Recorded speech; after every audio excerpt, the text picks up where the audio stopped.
How stupa architecture reflected the social realities of the time, या कहे तो एक स्तूप आर्किटेक्चर, एक स्थापत्य कला कैसे ये प्रदर्शित कर सकती है कि उस समय की सोशल रियलिटी क्या थी, उस समय सोसाइटी में क्या क्या चल रहा था। अब ये चीज़ तो हम लोग पहले देख चुके हैं कि स्तूप आर्किटेक्चर किस प्रकार बुद्धिस्ट आइडियल्स को, बुद्धिस्ट प्रिंसिपल्स को कैसे रिफ्लेक्ट करता है। इस वीडियो में हम लोग देखेंगे कि ये सोशल रियलिटीज को कैसे रिफ्लेक्ट करता है। यदि एक तरीके से देखा जाए तो किसी भी समय काल के जो स्थापत्य कला होती है या फिर जो आर्किटेक्चर होता है, वो उस समय की सोशल कंडीशंस को, जो उस समय का फिलोसॉफी चल रही होगी, जो उस समय की मान्यताएं होगी, उसको रिफ्लेक्ट करता है। एक छोटा सा एग्जाम्पल यदि ले तो आज की जो सोसाइटी है उसको जगह की बड़ी कमी है, इसलिए आज के जो स्ट्रक्चर्स है वो स्काई स्क्रैपर्स की तरह बढ़ रहे हैं, वो यूटिलिटी पर्पस की तरफ बढ़ रहे हैं। तो कुछ इस प्रकार किसी भी समय की जो स्थापत्य कला होती है वो सोशल कंडीशंस को आपको दिखा दे। नाउ बिफोर मूविंग अहेड, हमको ये समझना होगा कि ये जो टाइम पीरियड है जब स्तूप बनना चालू हुए, जब ये आर्किटेक्चर आया स्तूप का, वो बेसिकली टाइम पीरियड क्या है और उसकी बेसिक खासियत क्या है। तो ये स्तूप बनने का time period basically post modern times का है।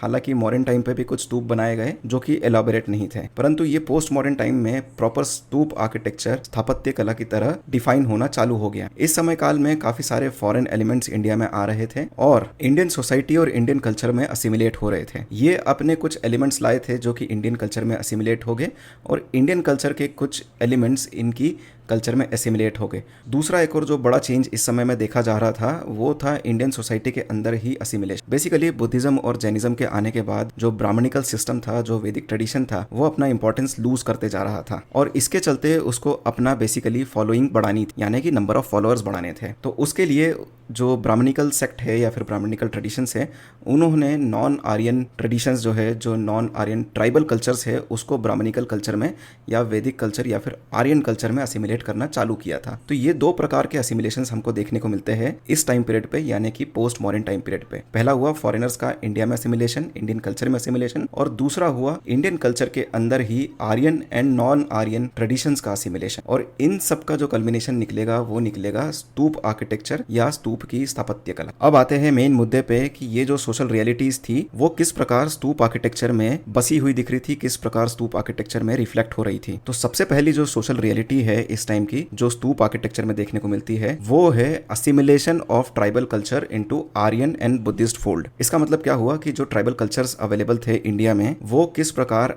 आर्यन फोल्ड में या फिर बुद्धिस्ट फोल्ड में असिमिलेट हो रहे थे। तो यदि बुद्धिस्ट स्तूप आर्किटेक्चर में इस चीज को देखने की कोशिश करें हम, तो सबसे पहली बात तो यही आती है कि ये जो स्तूप बनाने का ट्रेडिशन है ये इंडिया के ट्राइबल कल्चर से ही लिया गया है। यानी बुद्धिज्म ने स्तूप बनाना तब चालू किया जब उसको इन ट्राइबल एलिमेंट्स को अपने फोल्ड के अंदर लाना था, अपना फॉलोअर बनाना था। इसलिए उनकी पद्धति जो कि स्तूप बनाने की थी उसको बुद्धिज्म में असिमिलेट किया गया। दूसरा, यदि इन स्तूप आर्किटेक्चर को प्रॉपर्ली देखा जाए तो इनमें कई सारी ऐसे एलिमेंट्स दिखेंगे जो कि ट्राइबल ओरिजिन के हैं। जैसे कि पहला, किसी भी टीचिंग को, किसी भी फिलोसॉफी को एक स्टोरी के थ्रू सुनाना या एक स्टोरी के थ्रू बताना। तो ये काफी हद तक हमको जो स्तूप में कार्विंग्स रहती है, जातक स्टोरी की कार्विंग्स रहती है, उनमें देखने को मिलती है।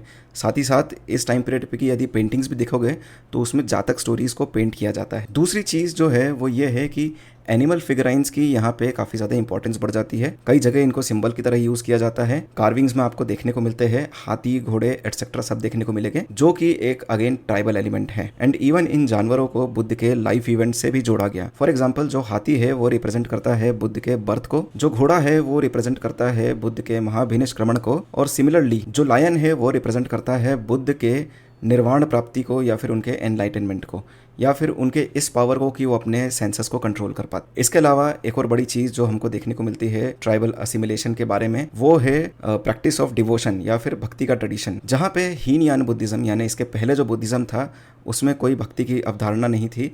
Buddha was as a preacher. अब जो है बुद्ध एक भगवान बन चुके हैं, उनकी पूजा करी जाती है।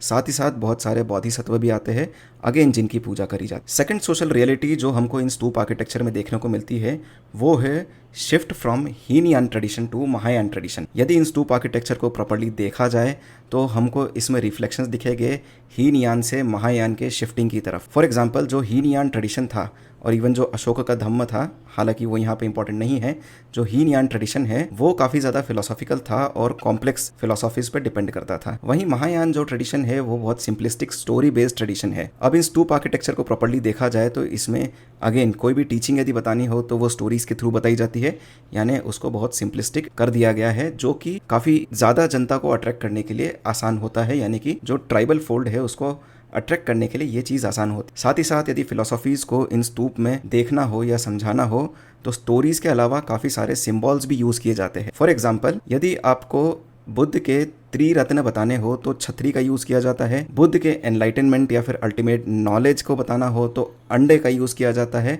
और सिमिलरली बहुत सारे अलग अलग सिंबॉलिक एक्सप्लेनेशंस हैं। तीसरी सोशल रियलिटी जो हमको यहाँ पे रिफ्लेक्ट होती हुई दिखती है इन आर्किटेक्चर्स में, इन स्तूप्स में, वो है इंटरमिंगलिंग ऑफ ब्राह्मणिकल या फिर वैदिक सेक्ट या फिर वैदिक ट्रेडिशन एंड बुद्धिस्ट ट्रेडिशन। अब ये टाइम पीरियड बेसिकली पूरा असिमिलेशन का है, जहाँ पे कल्चर एक दूसरे से इंटरैक्ट कर रहे हैं। साथ ही साथ ये जो रिलीजन है यानी कि Vedantic religion, Buddhist religion and Jain religion, ये भी साथ में एक दूसरे से कम्पीट कर रहे हैं अपना प्रभुत्व जमाने के लिए। इन सब के चलते जो बुद्धिस्ट ट्रेडिशन है और जो ब्राह्मणिकल ट्रेडिशन है, इन दोनों ने भी काफ़ी कल्चरल इंटरेक्शन देखा और एक दूसरे के काफ़ी सारे एलिमेंट्स को बोरो किया। जैसे कि बुद्धिज्म ने काफ़ी सारी फिलोसॉफीज, अपनी बेसिक फिलोसॉफी और काफ़ी सारी एडवांस्ड फिलोसॉफी ब्राह्मणिकल ट्रेडिशन से या फिर वेदांतिक ट्रेडिशन से ली है। और ज़्यादातर ये जो फिलोसॉफीज आती थी ये उपनिषदों के द्वारा आती थी, जहाँ से बुद्धिज्म ने काफ़ी कुछ बोरो किया है। जैसे कि यदि बुद्धिस्ट की बेसिक फिलोसॉफी देखी जाए जो कि कर्म और पुनर्जन्म पर आधारित है, वो उपनिषद या फिर वेदांतिक ट्रेडिशन से ही आती हुई दिखती है। सिमिलरली कई सारी एडवांस्ड फिलोसॉफी जैसे माध्यमिक शून्यवाद की फिलोसॉफी ब्रह्म के कंसेप्ट से आती हुई दिखती है। तो ये कुछ एलिमेंट्स है जो बुद्धिज्म ने ब्राह्मणिकल ट्रेडिशन से लिए थे और कुछ इसी प्रकार ब्राह्मणिकल ट्रेडिशन ने भी काफी कुछ बुद्धिज्म से बोरो किया है। फॉर एग्जांपल, सबसे बड़ी चीज जो ब्राह्मणिकल ट्रेडिशन ने बुद्धिज्म से लिया है, जिसके कारण ब्राह्मणिकल ट्रेडिशन का रिवाइवल हो पाया बाद में जाके, वो था कंसेप्ट ऑफ डिवोशन यानी भक्ति का मार्ग, और साथ ही साथ मूर्ति कला, आइडल वर्शिप या फिर टेम्पल डेवलपमेंट। यदि आप टेम्पल डेवलपमेंट को देखो तो जो early phases of temple development है, स्पेशली पोस्ट गुप्ता टाइम में जो टेम्पल डेवलपमेंट, जहां से मेन स्टाइल ऑफ आर्किटेक्चर आता है टेम्पल्स का, यानी कि जो टेम्पल डेवलपमेंट आइहोल, बदामी और पट्टाडक्कल में हो रहे थे चालुक्यास के अंदर, उसमें जो सबसे पहला टेम्पल्स है उनका स्ट्रक्चर कुछ ना कुछ चैत्य जैसा है, जो कि बुद्धिस्ट ट्रेडिशन से डायरेक्टली लिया गया है। यदि आप एक एग्जांपल के लिए दुर्गा टेम्पल लो, जो कि आइहोल में सिचुएटेड है, जिसका फोटो आप देख रहे हो, तो उसका बेसिक प्लान चैत्य से लिया गया है। हेंस ये जो कुछ सोशल रियलिटीज है जो हमने देखी, यानी कि पहली assimilation of tribal culture into the Brahmanical fold, second movement from Himalayan Buddhism to Mahayana Buddhism, and third the intermingling between the interaction between the Brahmanical fold and the Buddhist fold। ये कुछ social realities है जो directly हमको स्तूप architecture में देखने को मिलती है। And hence we can rightly say that the architecture of 2nd century BCE represents the social realities or changing social realities of the ancient time period or of the contemporary time period।